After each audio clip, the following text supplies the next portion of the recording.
O advogado é Dr. Ivan Gessler Costa Júnior. O impetrado é o juiz da vara dos feitos relativos a delitos praticados por organização criminosa de Salvador. Pois não, doutor Ivan Gessler, eu o saúdo e desejo-lhe boa sorte. Ok, excelência. Boa tarde a todos, excelentíssimo senhor desembargador, presidente dessa turma criminal, renovo os cumprimentos, merecidos cumprimentos impostos aí nas tentações anteriores ao doutor Antônio Cunha Cavalcante.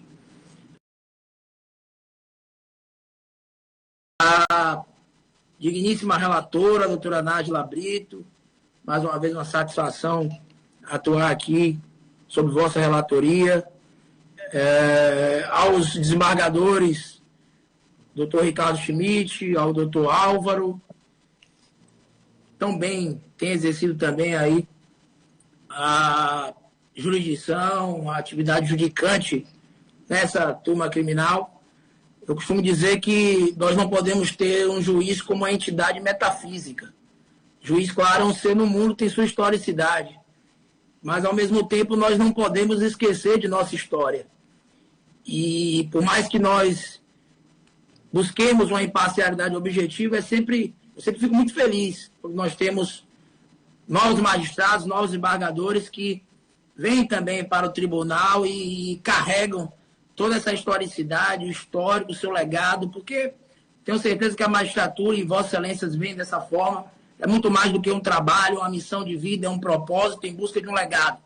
Excelências, no caso Etelo que nós temos, doutora Nájila, isso eu sei se eu estou sustentando, eventualmente Vossa Excelência vem pela denegação da ordem, mas eu peço atenção porque realmente é um caso muito grave. Claro que nós vivemos hoje com a banalização das medidas cautelares.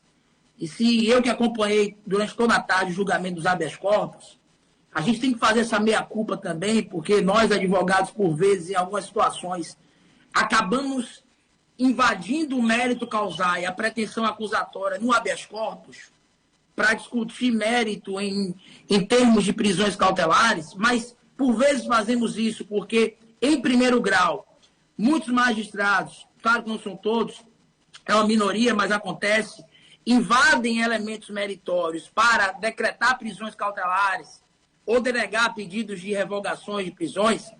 Então, é por tudo isso que eu quero iniciar mencionando o seguinte: essa paciente, doutor Schmidt, ela foi denunciada apenas por lavagem de capitais, apenas por lavagem de dinheiro.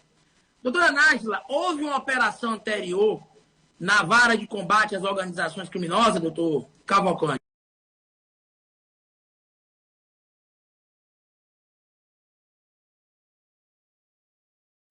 em que ela não foi denunciada.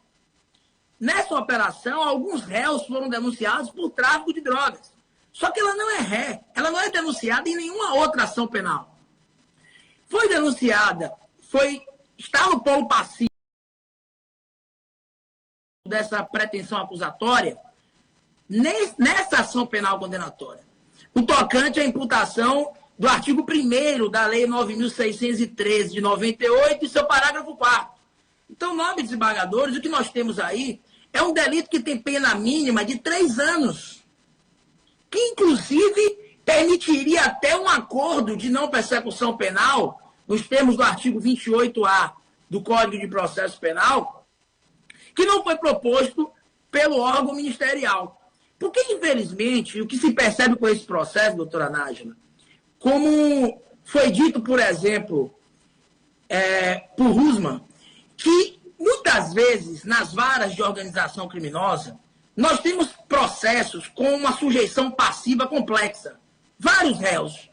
E como em Carlitos, o processo penal passa a ser essa grande máquina industrial, onde cada um aperta o parafuso e não percebe efetivamente o ser humano que está ali atrás da capa dos autos.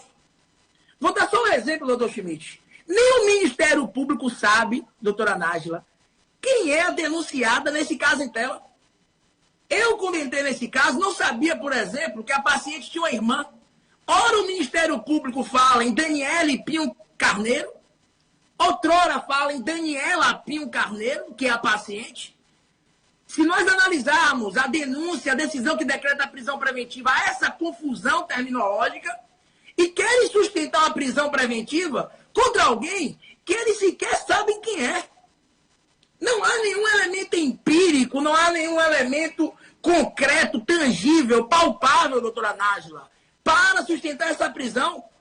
Com o Illuminati, nós vimos que muitas vezes o procedimento cautelar ele passa a ser o objetivo do processo penal. E nós temos uma penalização, doutor Álvaro, das prisões preventivas. Prisões antecipadas que, à luz do princípio da homogeneidade, não se sustentarão, doutor Cavalcante, ao final do feito. Essa paciente, por exemplo, ela é primária, tem bons antecedentes, residência fixa, todas as circunstâncias judiciais são favoráveis, fazendo uma análise prospectiva no artigo 59 do Código Penal. Por certo, ela receberá a pena mínima de 3 anos por uma lavagem de capitais. Então, eu prendo antes, porque essa é a lógica de um processo penal acelerado, alegro manotropo. Vamos, mas vamos com calma. O problema é que no processo penal nós queremos dar uma resposta rápida nesse vórtice cautelar e entregar à sociedade essa resposta de manter alguém preso ou presa por alguns dias, quem sabe meses, e passar essa ilusão de que nós temos segurança. Essa ilusão de que a prisão cautelar resolve um problema. O problema é que essa prisão nem se manterá ao final do feito. Com Carrara, nós vimos essa nomorreia penal, essa metástase, como diz Ferraioli, cautelar, onde nós colocamos violência, prisão, prisão, prisão, que só gera mais violência. Por que prender cautelarmente alguém que, ao final do feito, doutora Nájila, que esse ano recebeu, por exemplo, um prêmio, efetivamente, com uma mulher do Poder Judiciário e presidente de comissões, enfim, que lutam realmente contra o combate à violência doméstica, contra os direitos da mulher? Por que pegar uma mulher que nunca foi ré numa ação penal, que só está sendo denunciada por lavagem de capitais, e prendê-la? Se no final do feito, à luz dessa homogeneidade, um regime fechado não será imposto? E digo mais, excelências, ela não está foragida, porque o mandado de prisão, doutora Nájila, saiu para Daniele Pinho Carneiro. A decisão foi para Daniele Pinho Carneiro, doutor Álvaro. Não houve, nessa lógica de Carlitos autômata, de que cada um aperta o parafuso, o delegado, que na organização criminosa muitas vezes é isso. O delegado encerra o inquérito, manda um monte de papéis para o Ministério Público, o Ministério Público oferece a denúncia com o nome errado, contra a pessoa errada, o juiz decreta a prisão com o nome errado, contra a pessoa errada, e dizem que tem fundamento para prisão preventiva contra alguém que você sequer sabe quem é. Como se o homem não fosse produtor daquilo que ele produz. O investigado que é preso preventivamente se torna prisão preventiva. Nessas prisões de hoje, que são as senzalas de ontem, nós sabemos, produtora de hipócritas, de cínicos, a prisão cautelar é isso, regime fechado. Essa é a realidade do cárcere. Nós tivemos agora um caso que me chocou recentemente, de um motoboy que foi preso injustamente, foi absolvido, demoraram de cumprir o alvará, o sujeito morreu no cárcere. E aí nós vamos dizer, mas eu não sabia, será que eu sou menos culpado tão somente porque eu não sabia? Será que a lógica do processo penal é essa, de banalizarmos prisões cautelares? Eu vi uma cena de um filme interessante outro dia, que é um filme antigo, mas eu não tinha assistido, que é o Expresso da Meia-Noite. E aí o sujeito foi condenado a uma pena de morte, a uma pena capital. Aí um segregado, doutor Álvaro, chega para ele e diz o seguinte: sabe por que o nome é pena capital? Porque você não tem capital. Então recebe a pena máxima. Várias pessoas que têm condições de constituir grandes bancas de advogado não ficam no Brasil encarcerados por lavagem de capitais, por lavagem de dinheiro. Então, qual é o fundamento concreto, meu Deus, para essa prisão? Uma prisão, doutor Schmidt, que não tem nenhuma fundamentação concreta. Doutora Nájila, o juiz fala do tráfico de drogas, que ela não foi acusada. O juiz fala que o tráfico de drogas é um crime grave, que destrói várias famílias, com generalismo, com generalizações, sendo que ela não está sendo denunciada por tráfico, porque a lógica é essa: denuncia a pessoa errada, decretam a prisão da pessoa errada, e essa paciente foi, aqui extra alto, foi muito, muito correta, porque ela tem me procurado dia a dia, dizendo, doutor, pode informar lá que minha irmã...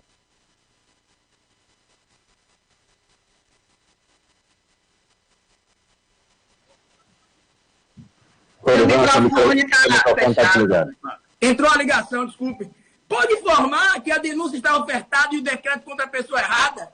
Então, se o Ministério Público e o juiz de primeiro grau não sabem sequer, porque se nós analisarmos a denúncia, doutor Schmidt, são 7 pessoas denunciadas e só tem uma Daniele.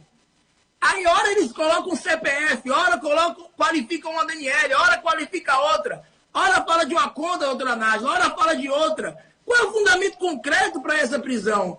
Então, nós estamos correndo o risco de segregar alguém que não tem qualquer relação com o fato imputado, apenas por uma lavagem de capitais, crime praticado sem violência ou grave ameaça, que permitiria uma série, doutora Sônia, de institutos descarcerizantes, descarcerizadores, como o acordo de não persecução penal, que não foi promovido. Eu tive uma audiência com o promotor, por exemplo, do GAECO, ele disse, não, depois que a gente oferece a denúncia, doutor, a gente não propõe mais o acordo de não persecução penal.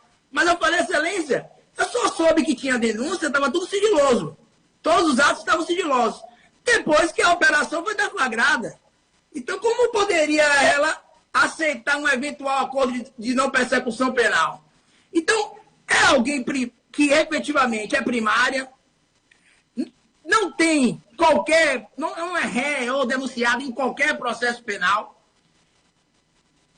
tem residência fixa, emprego, nós pedimos também ao domiciliar, mas de fato, doutora Nájila, para não perder a credibilidade, trabalhando com a verdade, o filho dela tem 14 anos, numa análise positiva, ela é a única cuidadora do filho, é um adolescente ainda, mas positivamente falando, o artigo 318, em tese, não permitiria essa prisão domiciliar, mas não é imputação de tráfico. Veja, excelências, nem a organização criminosa ela foi denunciada, nem pela organização criminosa, doutor Álvaro. Então, por que manter uma prisão que não se perpetuará ao final do feito? Por que decretar uma prisão nesses termos? Porque o processo penal é muito disso em vários casos. Nós fazemos o nosso trabalho no dia a dia. Eu tenho 3 filhos, por exemplo, e às vezes seu filho está ali brincando no dia a dia, jogando bola, e não percebe efetivamente quando você está triste ou você está com algum problema. E o processo penal, às vezes, tem isso, o calo profissional que insensibiliza. É aquele calo do dia a dia que eu aperto o parafuso também. Não importa se é Daniela ou Daniela Pinho Carneiro, eu quero prender, eu quero segregar, porque eu vou fazer o meu papel. Será que o papel, num Estado que pretenda ser democrático e direito, num Estado que seja sismógrafo de uma democracia, o termômetro de liberdades individuais, será que o papel estatal realmente é esse? Então, é por tudo isso, por todos esses equívocos, excelências, acusação de lavagem de dinheiro, fundamentação da preventiva por tráfico de drogas, nomes errados, denúncia contra uma pessoa equivocada. Quer dizer, por tudo isso, por essa acusação lotérica que a defesa clama, excelência, se for o caso, impondo uma série de medidas cautelares e mais, ela não está foragida, porque o mandado nem saiu no nome dela. Ela continua na residência dela, excelências. Então, por tudo isso, porque não dá para ratificar todos esses equívocos, é que a defesa clama humildemente pela concessão da ordem.